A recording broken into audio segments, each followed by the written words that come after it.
మనందరం కూడా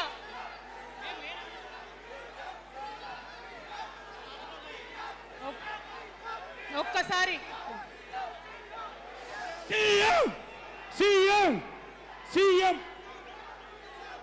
జై తెలంగాణ కూర్చోవాలి. ఒకసారి అందరు సైలెంట్ ఉండాలి. అందరికీ నమస్కారం. మళ్ళీ ఒకసారి తెలంగాణ ప్రజలకు, తెలంగాణ మేధావులకు, తెలంగాణ బుద్ధిజీవులకు, తెలంగాణ ప్రగతిని కోరుకునేటటువంటి ప్రతి ఒక్కరికి, తెలంగాణలో ఉన్నటువంటి ప్రభావశీల వర్గాలందరికీ హృదయపూర్వకంగా చేతులెత్తి నమస్కారం తెలియజేస్తా ఉన్నాను. ఇవాళ తెలంగాణ రాష్ట్రంలో ఒక చరిత్ర. ఏ కవిత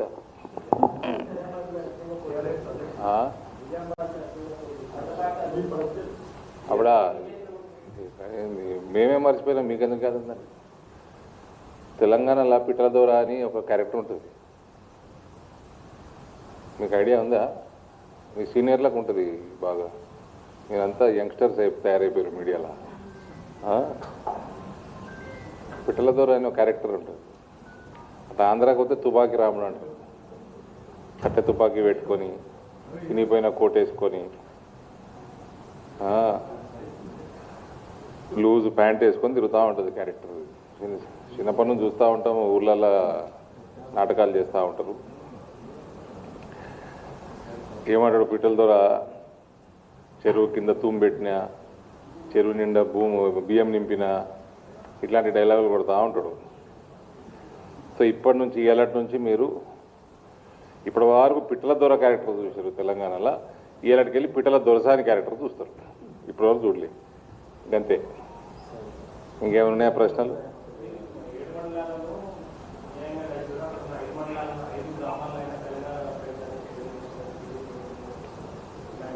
ఎక్కడ మండలాలు? ఇలా ఏం చేసినట్ట 10 ఏళ్ళు? ఇలా ఏం చేసినట్ట?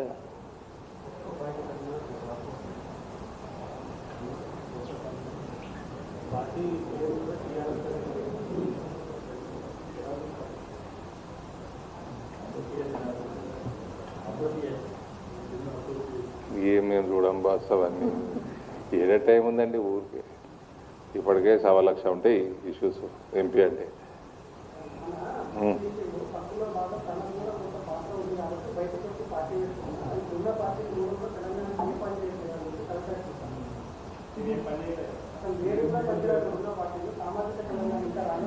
అందుకని మమ్మల్ని గెలిపించారు, ఆమెను ఒడగొట్టి. మీకు కవితను తిట్టిపోయాలని ఉంది, ఆమె జోకులు చేయాలని ఉందా? చెప్పండి. నేనైతే ఫస్ట్ నుంచి ఆమె గురించి ఎక్కువ మాట్లాడా. మీ అందరికి జోకులు చేయాలని ఉన్నట్టుంది కదా? మీరే ఏమని బీజేపీ ఒడగొట్టింది ఆమెని. పాపం ఆమె రాజకీయ సమాధి బీజేపీ చేసింది. మరి ఆమె బాధ ఆమెకు ఉంటుంది కదా. ఆమెకి ఇంకా టీఆర్ఎస్ హ్యాంగ్ ఓవర్ పోయినట్టు లేదు. పేరు కూడా టీఆర్ఎస్ పెట్టుకున్నది. ఇంకా హ్యాంగ్ ఓవర్లే బతుకుతున్నట్టుంది. సరే, నేను గంభీరంగా మౌనంగా చూస్తున్నా. నేను కొడితే వట్టి కొట్టు నాకు అలవాట్లేదు కదా. నేను వెళ్ళినా అంటే మళ్ళీ భూకంపం పుట్టాలి. ఇక చూద్దాం ఎక్కడి దాకా చేస్తారో, వీళ్ళ కథ ఏందో చూద్దాము.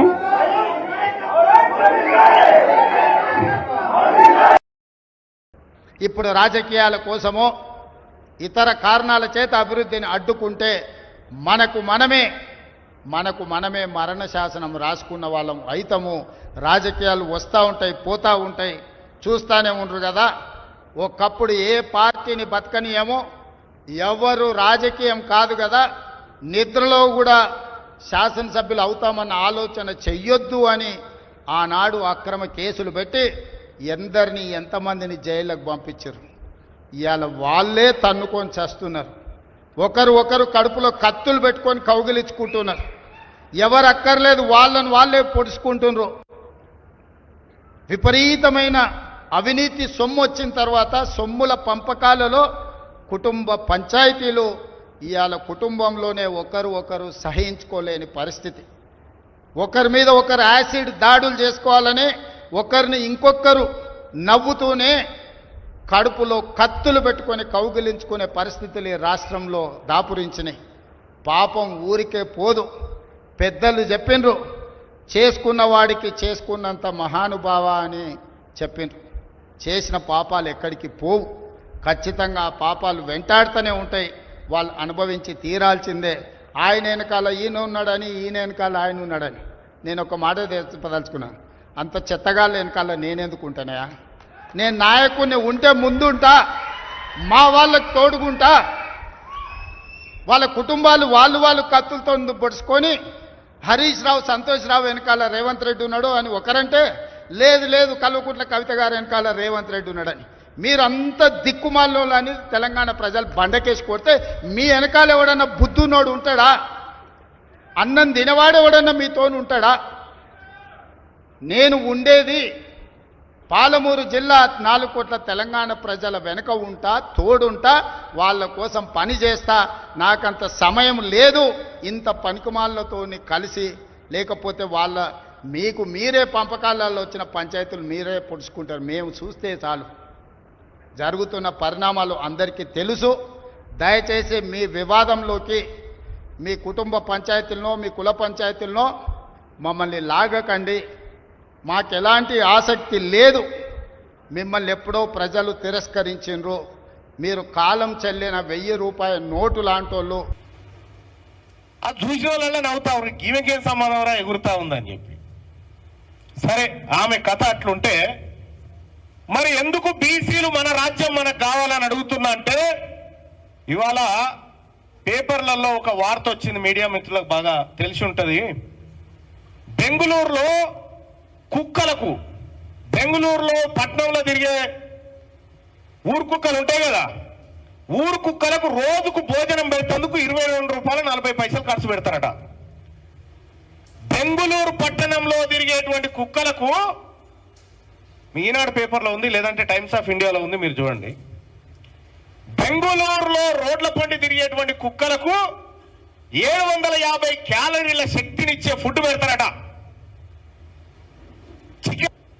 బెంగుళూరు మహాపాలిక సంస్థ విడుదల చేసింది. కుక్కలకు ఒక్క రోజుకు 22 రూపాయల 42 పైసలు ఖర్చు పెడతారట ఒక్క రోజు భోజనానికి. ఇక్కడ మన సర్కారు బండ్లు ఉన్నాయి కదా, స్కూళ్ళు ఉన్నాయి కదా మన తాన. బెంగుళూరు సర్కారు బడి లేదు మన ఊళ్ళో. సర్కారు బడికి పోతున్నటువంటి ఆ బువ్వకి ఎంత కుక్క తింటున్న తిండి కంటే ఈడ మన రాష్ట్రంలో మన పిల్లలు చదువుతున్నటువంటి సర్కారు బండ్లో 8 రూపాయల పువ్వ పెడతా ఉంటే కుక్క బతికెట్లుంది? ఈడ రాష్ట్రంలో మన బీసీ ఎస్సీ ఎస్టీలు చదువుకునే పిల్లల బతికెట్లుంది? ఎందుకు కావాలి బీసీ ముఖ్యమంత్రి అంటే, ఇక చాలు మీరు చేసిన ఈ అన్యాయం. కుక్కలకు పెట్టిన తిండి కూడా పెట్టకపోతే మాకు